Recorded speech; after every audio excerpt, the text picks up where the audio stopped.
Hey, it's Mike Hambright with Flipper.com. Welcome back for another exciting expert interview where I interview awesome people like Todd Toback, successful real estate investing experts and entrepreneurs in our industry. Today I'm joined by the former mentioned Todd Toback. He's a high volume real estate investor through his company Get It Done Home Buyers. He wears Teenage Mutant Ninja Turtle t-shirts. He's a fellow podcaster. He has, many of you know, his No Limits Real Estate Investing podcast, and most recently has a sales training podcast that we'll talk about a little bit today. It's called Ignite Your Sales Team. That's I know Todd's real excited about that. But the thing about Todd, and we talk often, we're at a mastermind together, is that he's changed his business, just like me and a whole bunch of people listening to this. You change your business all the time. You're trying to make it efficient. How do I scale up? How do I get a better lifestyle? And most recently, he spent a lot of time working on taking his business virtual, where he has employees that wanted to move out of state and move back. Or people that have long commutes that are thinking about leaving for that reason. And for him to kind of get out of feeling like he has to come to the office every day, which he doesn't do. And so what he's tried to spend a lot of time on is how to build a virtual business that'll kind of give him the lifestyle he wants, help his employees be more flexible, and at the same time eliminate some roadblocks with ramping up your business, because then time and certainly geography are not as important as they once were. So that's what we're going to talk about today, is how to build a virtual business, and Todd Toback is going to show us the way. Before we get started, though, let's take a moment to recognize our featured sponsors. RealtyMogul.com is an online marketplace for real estate investing, connecting borrowers and capital from accredited and institutional investors. Get a rehab loan fast and close in as little as 10 days with rates starting as low as 9%. For more information, call 888-296-1697. B2R Finance makes loans tailored specifically for rental investors. They can help you unlock equity from existing properties so you can get cash to grow your rental portfolio. That's huge, and it opens up lots of opportunities previously not available to rental investors. Need a loan? Call 855-819-4412 or visit b2rfinance.com today. National Real Estate Insurance Group is the nation's leading provider of insurance to the residential real estate investor market. From individual properties to large-scale investors, National Real Estate Insurance Group is ready to serve you. We'd also like to thank Crestar Funding, Mid-Atlantic IRA, and Renters Warehouse. Please note, the views and opinions expressed by the individuals in this program do not necessarily reflect those of FlipNerd.com or any of its partners, advertisers, or affiliates. Please consult professionals before making any investment or tax decisions, as real estate investing can be risky. Hey, Todd, welcome to the show, my friend. Thank you, Mike. Excited to be here. Yeah. Hey, so before we get started, you got to tell us the story behind the Teenage Mutant Ninja Turtle t-shirts you're wearing there, my friend. Well, we just passed Father's Day, and Okay. Mike, you probably came from our generation where Teenage Mutant Ninja Turtles were like it when you were a kid, right? Yeah. So I've been talking about this. I read a book to my kids, every night, and they have their shows that they watch, and I was like, man, when I wish Teenage Mutant Ninja Turtles was still around. I was like, this is a really, really cool show, and it's about these turtles who ran into this mutagen and all of a sudden became these like teenagers and knew karate, and they fought the bad guys. And I've been telling them about this story like forever, right? And what I didn't know is that actually this brand, Teenage Mutant Ninja Turtles, has actually been revived. It's back, yeah. TV. It's back. It's back, right? Yeah. And so my kids one day, they're watching, and all of a sudden they're like, oh, and they recognized it. Yeah. So they were out at Target the other day and saw this shirt. Teenage Mutant Ninja Turtles. And the cool thing about this shirt, though, is that the new show, the Ninja Turtles aren't as cool as they used to be. They're like all skinny now and not as strong, and like they're more emo. I don't know that term, they do that. And in this picture they're totally jacked, and then they got the old school one, and so it's vintage. So they got this me for Father's Day, and this is the third day in a row I'm wearing this t-shirt. I've watched it every day, but I haven't been allowed to take it off. So you got to wear it out. It's funny. My son is about to turn 8, and he's kind of discovered legacy video games recently. So part of it is this movie Pixels that's coming out. So he's like, keep in mind, he's about to turn 8. So he has a hard time distinguishing between the 80s Okay. And Right. like the 1800s. So he's like, Right. a long, long time ago, like, did they have Donkey Kong in the 1800s? And we're like, no, they didn't have electricity in the 1800s. So we have to go through. I'm like, I'm not that old. Like, all this stuff is happening recently where people like think I'm like 100 years old. I'm like, I just turned Yeah. 40. Like, I'm not that You're old. you're in the video game generation. You're good. Yeah. Yeah. But anyway, we've been talking about the different video game eras. So he's like, Donkey Kong, like, was that around the same time as Pac-Man? And so we're having those discussions are coming back. So anyway. Awesome. It's been cool. Well, man, we've been talking for a long time, and yeah, you actually been on the show once before, and we talked a lot about your wholesaling business. And for as long as I've known you, you're always trying to figure out how to. And we're kindred spirits because I do the same thing. How do I grow this business without having to physically be somewhere all the time? Right. And I know you're definitely a thought leader in that space, certainly in our mastermind group that we're in, about talking about how to take that to another level. And so I'm excited to talk about today. Why don't you tell us kind of introduce yourself and tell us your background about how you kind of got into this space for those that don't know. Sure. Well, I'll give you the condensed version if that's okay. Sure. Include the Viagra part though. Okay. And so now you're able to stand up on your own, I understand. Now that I stand up on my own, yes. I started back in 2000, and after college, I drove out to California, wanted to enjoy the sun, sand, and the waves. And, I drove out here and I wanted to make it happen. So after some successful failures, I actually got a job working for a pharmaceutical company. And it was a job in corporate America. It's never something that I really wanted to do, but it was a great job for being a job. Yeah. And the fact that I was told that I couldn't actually get a job with a pharmaceutical company because of my grades, right? I was like C- at best, and I had a PE degree, right? Which I found like the easiest path through college as fast as possible.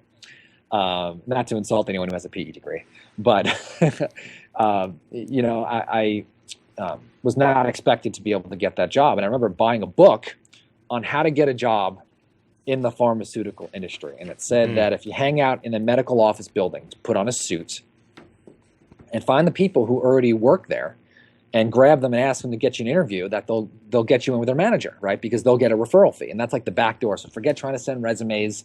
It's like trying to buy deals through real estate agents, right? Yeah. Sending a resume. It's like, no, go direct to the home. Yeah, you're looking for a pocket listing. Looking for a pocket listing, exactly. So I was applying for all these jobs and I wasn't getting them. And I remember I interviewed with Johnson & Johnson, and the manager blew me out of the water.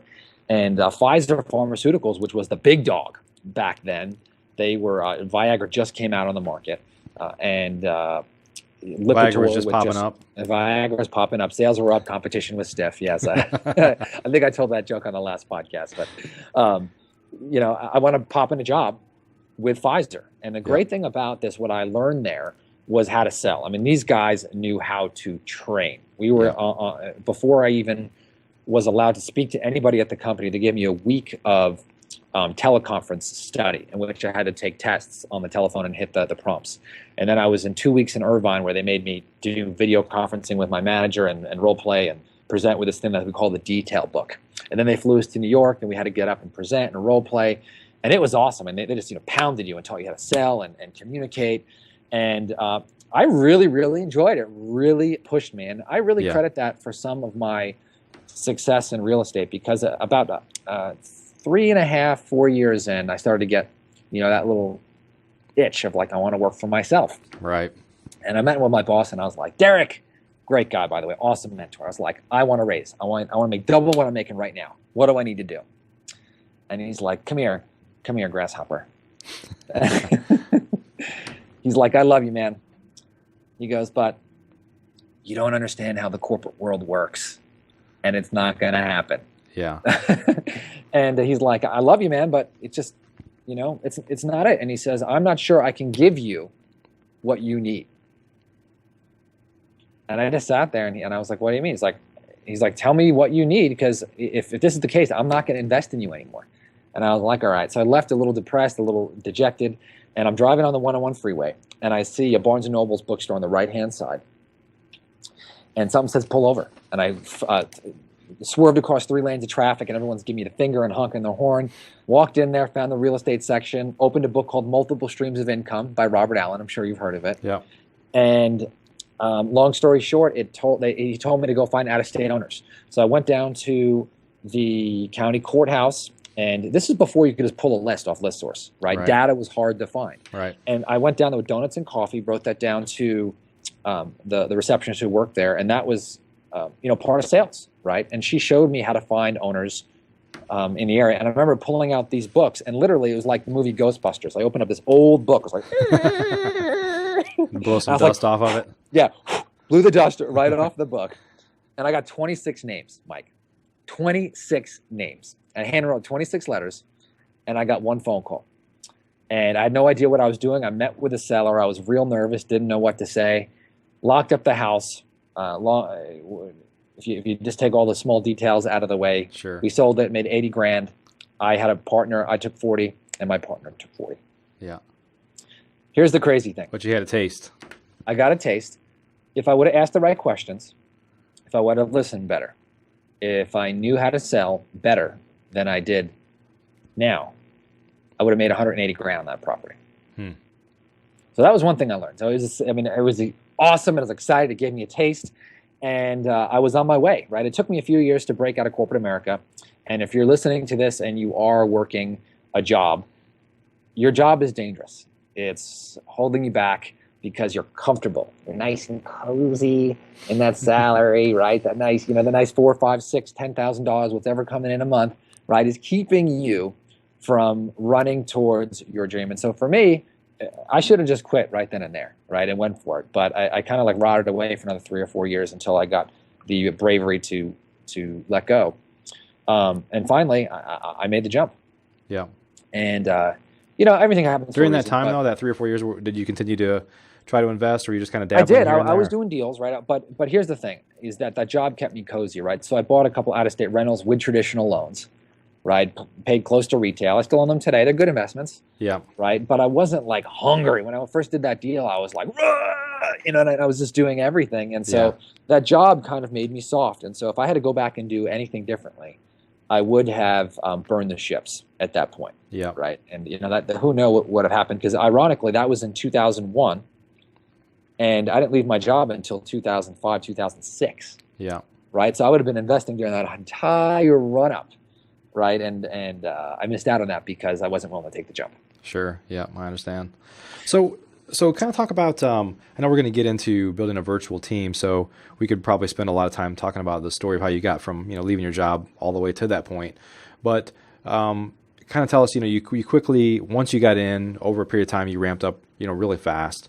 Mm-hmm. And then at what point did you start to realize, like, just like when you're in your job, you're like, well, I need to burn the bridges. Part of what you're doing now is burning the bridges of, not that you're burning your office down, but you're basically trying to evolve to where location doesn't matter. You're agnostic to location.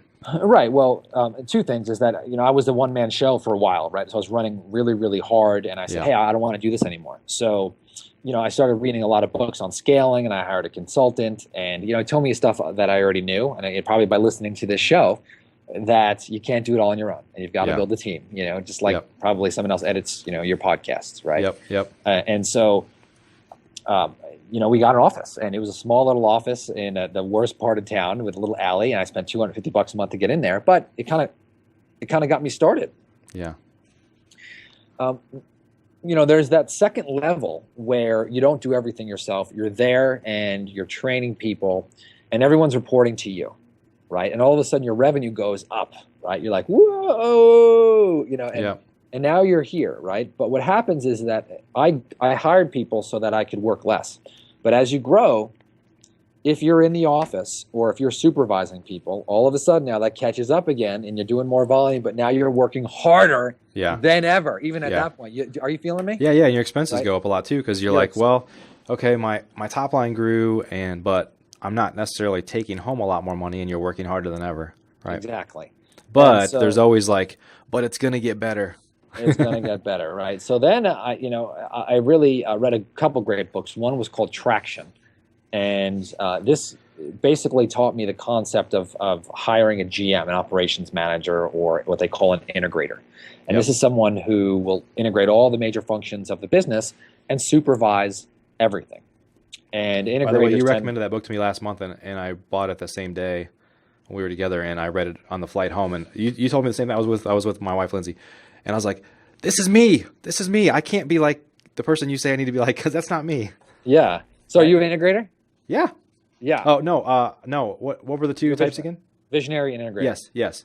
Yeah. I'm a So visionary. Yeah. So and if I'm like an extreme visionary, so it's like I can't even like organize my sock drawer. But the key there was we hired a GM, and he came in like all the loose ends in the business, from the postcards coming in, being able to skip trace those to how to handle and pay a bill. He was just made sure all those functions were being handled and made sure that the people who were responsible for doing that, right, were doing their job. And so now nobody was reporting to me, which was great, except for the integrator, the GM. And now I'm like out of the business. And so you just give them a project and they run with the project, right? You give them the end result and they just get to the end result and document things along the way and think about all the details. Yep. And so for me, that was like the next game changer. I was like, The problem is, there are two employees, in my opinion, who are really challenging to find. Okay, but they are like, you don't have a choice, in my opinion. If you want to grow, if you want to go big, you've got to hire these two people. Actually, there's three. Number one, you need really good salespeople. You need an integrator. And then eventually, if you have any kind of size organization, you're going to need a sales manager. And really good talent, again, like if you run an ad on Craigslist, you might, lightning might strike, okay? And you might find somebody really, really great. In my opinion, though, is that if you're able to broaden the pool and offer and the other thing is, too, is that like if you're a small company, how the heck are you going to get a rock star to come work for you and compensate them? Right. I mean, that's like a real challenge, right? So I remember, great. So let's pretend like your company's making $500,000 a year, and now you have someone who's amazing, but he wants $150,000 to come work for you. Huh? Like where's that money going to come from? Right. And so you have to start to develop, in my opinion, a really attractive compensation package that's just not about money. Right, so that the job has to look really, really appealing. And so one of the things, again, we struggle with, I'm going to get to here why we went virtual, is we hired this integrator. He was amazing working in our business. And he said, hey, you know what, Todd, I have to move home to my family. We have to go to Utah. And I'm like, no, I don't want to be back in the business. And I started interviewing people, and I'm like, ugh. So he was gone for 2 weeks. And, all of a sudden, one of my sales reps, he's been with me for 3.5 years, awesome guy, rock star. He's like, hey, I'm commuting 50 minutes every day. He's like, this is not worth my time. He's like, I'm going to go get a Regis office space. It's like a part-time office. I'm going to pay for it out of my own pocket. I'll come down here once or twice a week. Is that okay with you? I'm like, yeah, sure, man. Let's do it. Yeah. And then we recently moved to the Fresno market, and we had someone working in Fresno. So now I'm looking around, and I'm like, there's nobody in our office. Mm-hmm. So I started to do some research, and I found out there's some really, really good sales organizations that run 100% virtual. And so I started like reading books about like Chet Holmes, because he's a big proponent of that when he was alive. And I started looking at Tony Robbins' model also. Yep. So that company is a huge revenues. And they have all their sales reps, all their customer service reps, all of management now work at home. And they moved from like a big building to cubicles and a boiler room to now everyone working at their house. And I'm like, well, if these guys are doing it, why can't we? And so fast forward 6 months later, we're 100% virtual, and we're able now to hire sales talent and an integrator and anyone else you need on a worldwide basis. That's awesome. And for some of those people, so you've kind of transitioned from, being obviously not virtual, and it's probably different for sales guys, but for customer support or administrative type people, do you, especially in real estate, there's so much, this is obviously changing a lot. You can do with iPad apps, with apps and Dropbox and stuff like that, but it still feels like it's kind of still paper heavy. Somebody's got to touch checks, and there's just stuff that happens that even though it doesn't all happen that way, there's still some of it. I mean, how do you kind of get around some of those issues? Okay, let's play why can't you go virtual? Okay, because we went through this, right? Yeah. So give me everything. Give me the top 6 objections why someone needs to be in your office. Oh, geez, putting me on the spot. Obviously probably the biggest objection would be with administrative type folks as to whether they can actually stay productive if you can't kind of watch them, I guess, or have some oversight. If they don't have a physical place to come to. Well, the biggest thing in that book Traction that we put together is that everyone has a metric that they need to stay accountable to. Yeah. Right. So there's a term called management by walking around. Right. And I don't know if you've ever heard about that. Yep. But when you're in office, manager walks around. Yeah, Lucy came in at 7 and stayed till 6, and this person came in at 9 and stayed till 5. Right. Meanwhile, they could be doing that, but they could be farting around on their iPhone, right? Playing what do they call that? Candy Crush or whatever. Yeah. Right. And and that happens a lot. Sure. And so you manage just by them being in the seat. Where now the only way we manage is by end result. Right. So, like for example, we have a TC who works out of his house, and his job is to when we get a property on a contract. Right, his job is to make sure all the fields are filled out appropriately, and make sure it's up on the website that a VA does that. Mm-hmm. And then once it's blasted out, to take phone calls from all the buyers and set an appointment for them to go out to that property. Right, he also has to handle all the escrow instructions and make sure all the paperwork is signed, all disclosures. And his job is to make sure those are all signed. Right, okay. When a document comes in, we have a policy that if it comes in before 2, it's got to go out the same day. If it comes in after 2, it's got to be in before 12 the next day. And so that's our metric. And so it's like any document that comes in, it's out during that time frame. Any buyer that calls you, get them out to the property. And either he has compliance with that or he doesn't. And so you set clear expectations. It's like you either did the job or you didn't. And there's no middle ground. And so we don't do any kind of management by walking around. Right. The metric is just there. Yeah, and some of those metrics are things that you have to kind of automate so that there's some sort of dashboard or report card that everybody can see, and people kind of are forced to be. They know they're being held accountable through that dashboard, right? Yes. So, for example, this person we also measure. He's responsible for dealing with buyers, so we also can look up his call log, right, and say, hey, you know what? You're responsible to make 40 calls every day. If you didn't, right, explain why. If you had 3 closings that day, attribute them to that day, right? And he has to fill out a report associated with that. But if we're moving properties and we have a bid system and he's hitting his quotas, then there's nothing really to talk about. He's doing his job. Right. And in the event that somebody is uber productive and gets a bunch of stuff done and goes and plays golf in the afternoon, you probably don't even know, and you probably don't even care as long as they're hitting their numbers, right? Correct. So all our sales team, they all have quotas. Yeah, they all have sales quotas, and they're required to hit those. We do measure activity. But we measure productivity more. So if someone's not hitting those productivity numbers, we'll go back and look at the activity, right, and say, hey, this is not matching up here. You give that person, probation or talk to them about what's going on. It doesn't change in 30 days. Boom, they're out. Somebody else comes in. Right. But I would tell you also that everybody in my office, with the exception of that integrator, works on 100% commission. So that's the other thing. Yeah. So when people work on 100% commission, they're working remotely. There's only 2 people who take 100% commission jobs. Okay, the really, really bad people and the really, really good people. And then, right. Obviously, you want to stay away from the really, really bad people, right? And that's about 80% of the people who are willing to work on 100% commission. Sure. You got to find those 20% who's willing to work on 100% commission because they're always willing to bet on themselves. Yeah, and I know you talk a lot about. I know you have a lot of passion about training salespeople and stuff like that. Talk about the importance of having multiple salespeople. One, it makes your business a little more stable because you don't have all your eggs in one basket. But the importance for them to be able to compare each other's kind of KPIs or the report cards to see, there's always this competitive nature. Mm-hmm. And if you have one salesperson and they're not that good, sometimes you start to say, well, you don't have anything to compare them to, and they don't have anything to compare themselves to. So talk a little bit about kind of that dynamic of having multiple people. Okay, well, when you only have one person, right, you won't believe the stuff that you tolerate. Yeah. Right. And that's a real word that we said, tolerate. I mean, that word hurts because you got to look in the mirror. As an owner, you're somewhat fearful subconsciously that if something happens to them, you're going to have to do it, right? Absolutely. Right. Absolutely. Yeah. So you don't let them go because you don't want to get your hands dirty, right? And you're in a bind, right? Yeah. And shame on us for doing that. But also, salespeople, look, we're competitive.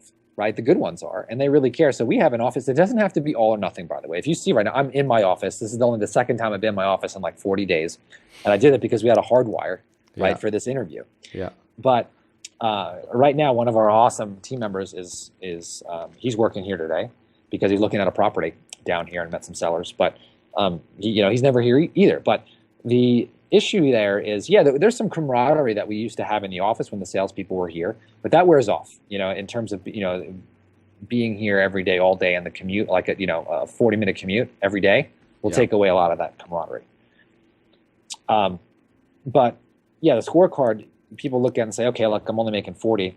Well, now this other person's making 80 calls, right? Or, hey, 50 leads came in, you only converted 1 deal. Well, 50 leads came in and this person converted 3, right? So there's no standard there to metric to see kind of where you stand. And so it's important that you have really numbers, data, because maybe your salesperson is hyper productive and you think they're underperforming, or maybe they're underperforming and you think that they're overproducing, right? You don't know until you set that bar and hire multiple people. I mean, it's real important to be able to do that. And anyone gets lazy, I mean, the one thing is I just started working with an awesome personal trainer. I mean, this guy is like a total beast, and he makes me weigh my food every day, every single meal, and eat exactly 2,200 calories. Right? And I've got to send him a picture of this little app called MyFitnessPal. And then I have to send him a picture of my heart rate monitor with 800 calories burned every day. Yeah. Right? And that was, you have something to compare it to. And I'm like, weigh my food? I'm like, come on, man. That's like over the top. He's like, you have no idea how much you're eating. So long story short, the first day before I did this, and I'm going to bring this back to what we're talking about here in a minute. He said, I want you to just eat like you normally do and track your calories, but I'm not going to give you any guidelines, right? So weigh your food. I'm not going to give you any guidelines, and then we're going to track it afterwards. So I thought I was eating a lot, but basically I was only eating 1,500 to 1,600 calories a day after weighing my food, or I was eating like 3,000 or 4,000 at a restaurant.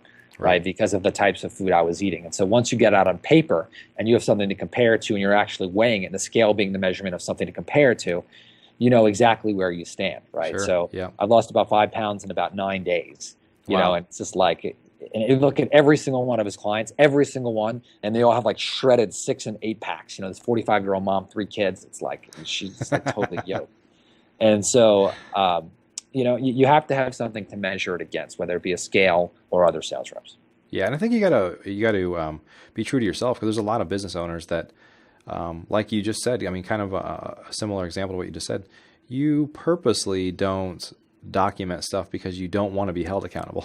You kind of sabotage yourself, right? It's easy to just say, well, that bucket of popcorn. We went to the movies the other day. By the way, this is kind of a side note, and like the side of the popcorn, it was like, whole grain, no non-saturated fats. I was like, so this big bucket of popcorn, they would make it sound like it's health food, right? But anyway, my point is people, they're like, it's not that bad, so I'll just eat it all. But my point is it's very easy to not hold yourself accountable just by not tracking your metrics, right? Right. So I found that being virtual, it takes all the emotion out of it. Yeah. Right. You're not coming in and be like, oh, busy bee.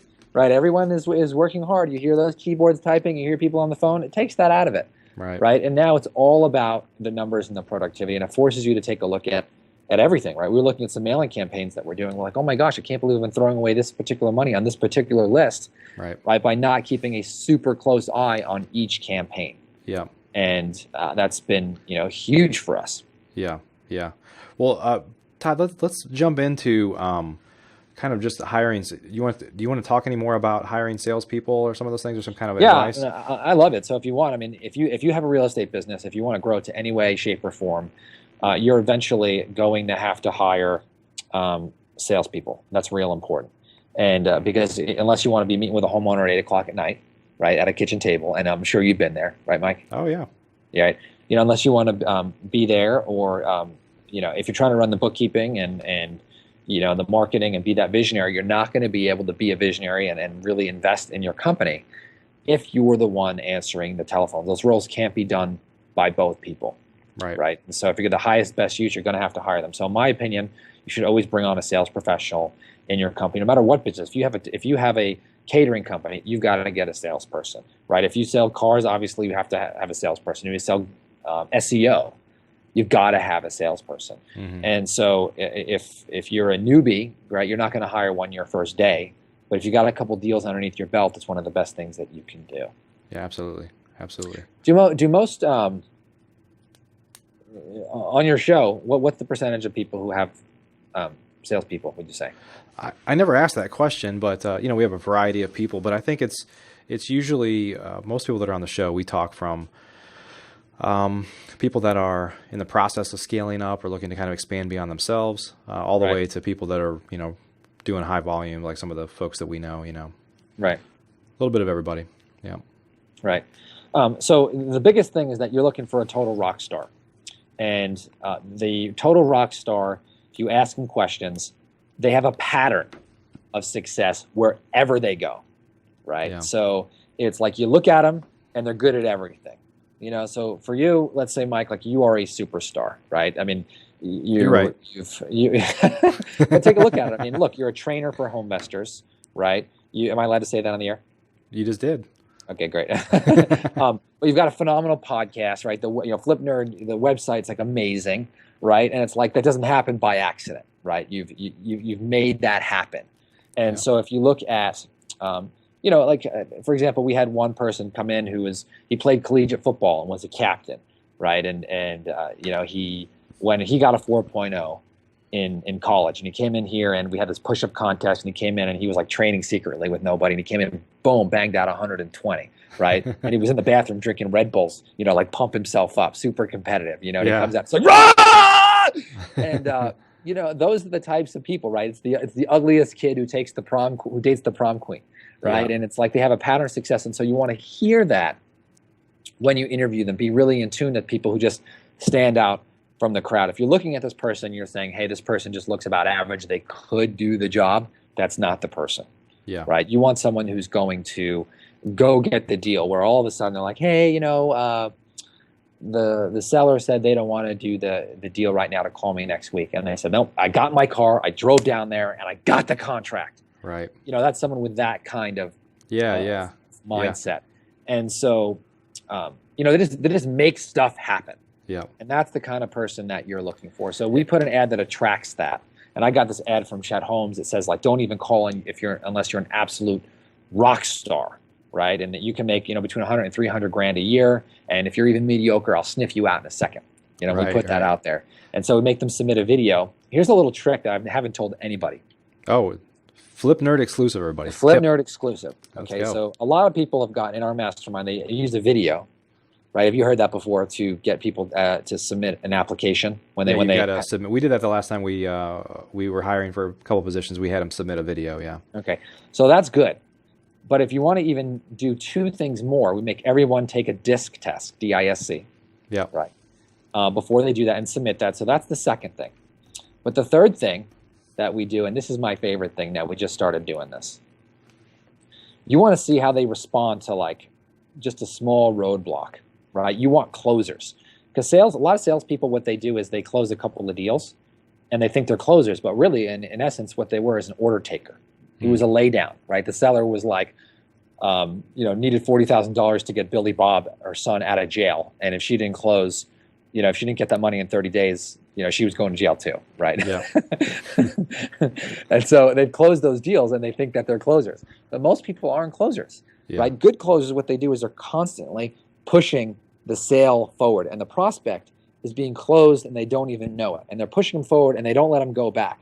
And I always like to put the analogy to, it's like a kid's bike, where you just move it forward, but you can't go backwards, right? Any good salesperson, that's how they operate. They only go forward, never backwards. Hey, go ahead, keep going. So the where I was going with that is, so when they get the video and they take the test, we'll just send them a quick email and say, hey, nice video, send. And then just wait. Right? So other people will say like, well, thanks, right? But the good people, the rock stars, will come back and say, well, great, when can I interview with you? Yeah. Right? And that's the knack. Some people have a hard time teaching that. Do you disqualify the people that don't? Yeah, I disqualify them. Yeah, that's cool. Because you open the door, right? It's that motivated seller that said something that they didn't pick up on. Yeah. Right? It was an opportunity. So if you say, hey, nice video, and what they do is you need to have them jump in and say, great, what's the next step? How do I come in? I'd like to interview you. Yeah. Is When there do a I time we start? can meet in person? Where do I start? Whatever that is, they're pushing that sales process forward, and that's been huge. You don't have to teach people that; they naturally have that, right? I'm looking for Yeah, someone who can be a little absolutely. pushy Yeah. with us. Hey, I want to make sure that there's a connection here because I think I think you are trying, or you've made it, or we talked about it, but I just want to make sure people are following here. So you're saying one of the ways, obviously, you want a virtual business for all the reasons we talked about. You know, you're not chained to a place. Mhm. It allows you to kind of expand because you're not limited to people that just want to come in your office. You're But one of the forced to also benefits, you're also forced to manage the business right? by the not emotion but pure numbers. Right, right. But one of the ways you're able to attract more people and better people is that you may not have unlimited resources to pay them, but what you're giving them is flexibility in terms of being able to work from home as well. Is that something I'm picking up on here?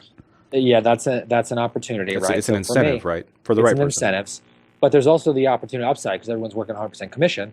They can make a couple hundred grand a year, Yeah, right? So they can. The upside is there. Is there a little more risk? Sure, there's a little bit more risk. But yeah, in my opinion, base salary is just, I like to call base salaries BS. It just makes you soft. It made me soft. yeah, Yeah, if you yeah, have a bad month, it's like, I got the base salary. yeah, yeah. Well, Todd, we're running a little long on time here. I want to do two things. One, tell us, kind of summarize what you think people should do. I know, again, we've talked about having general managers, some other roles. I know a lot of your passion is in salespeople, but just kind of drive home the importance of bringing good salespeople on your team. And then the second one is tell us about your new podcast as well. Sure. Well, I think hiring good salespeople could easily double, triple, quadruple your business within a 90-day period. Period. If Wow. you're a one-man show right now and you're operating that way, the easiest way to do more business is by hiring a good salesperson. I guarantee you, if you're listening to this, you are missing out on leads and they're slipping through the cracks and you're not following up like a total banshee.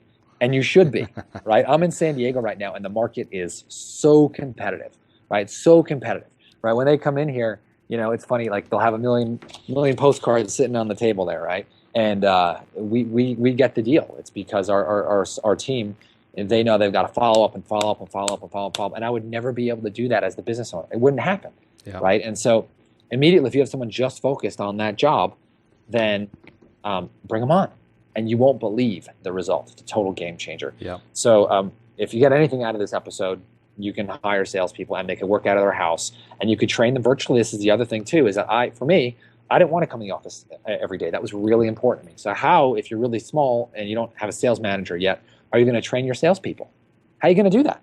You're going to have to come in every day and be there all day, Right. right? Versus now, if I hire somebody, I get everyone on a teleconference, right? Now I can record it easily. Doesn't have to be big clunky video, right? And now everyone's going back and forth. We're role playing, got the file, boom, record it, boom. Now it's in our CRM, boom, training, done. And now even next time, I don't even have to be there. The Yeah. recording's right there. That's So awesome. virtually, I think is easier to train. You can do webinar, you can do Skype. We have a bunch of these like role playing back and forth with our salespeople and upload it into our CRM. And so, yeah, if you have a business, hire a salesperson. Awesome. And I know you're so passionate about it that you have started a new podcast to talk about training your salespeople or hiring salespeople. Talk a little bit about that and tell us what it is and how people find it. Sure. So if you are a business owner or a manager, please check out Ignite Your Sales Team. IgniteYourSalesTeam.com. And I have our sales manager on there who is awesome. And we are co-hosts on the show. We teach small business owners how to hire and train and manage and compensate and reward top salespeople all over the country working on 100% commission remotely. That's awesome. Yeah, I'd recommend checking it out just for your passion. You're such a passionate guy, Todd. So I encourage people to go. We'll add links to your site, but also to your podcast in the iTunes store. So thanks, man. I appreciate it. Awesome. Hey, thanks for sharing your insights with us. There's no doubt that we talked about it beforehand. Everybody is looking for a way. I shared some experience with you that I just got back from traveling for a couple weeks, and I feel kind of guilty of like telling people like, well, next week we're going to be out again, and like, another trip. Oh, Mike's traveling again. Kind of this guilt, and it's just like, from my standpoint, it's like, that's the life I want to live. Yep. But there's this guilt, even if people don't even say anything, it's like, well, they don't have that type of flexibility. And from my argument, it's like, well, I own the company, but that's a challenge that I think a lot of people face. it is what it is, Mike. That's Yeah. this one thing. It's as you grow, right? Is that because not even when you go virtual, not everyone does have that same flexibility. Right. Right? Is that maybe you might be on vacation and you have the ability to not maybe work for 4 days, 5 days, right, as often as you want. Sometimes, if you have a really good team, they can work remotely, but they're not going to be able to have that same flexibility as the owner. Right. And that's what that integrator does, that integrator role. In my experience, though, they're usually sick and twisted people. And they love to work. They love to work. And Yeah. ours is that way. And he takes vacations, but not many. Yeah.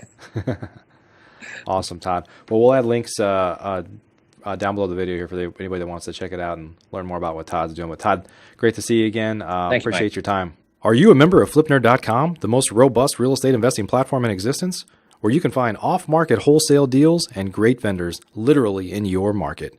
You can get access to advice from experts and learn about local clubs and events right in your backyard. If not, please visit FlipNerd.com and register for a free account. You can register in less than a minute. It's pretty much the coolest site that's ever existed in the real estate investing industry.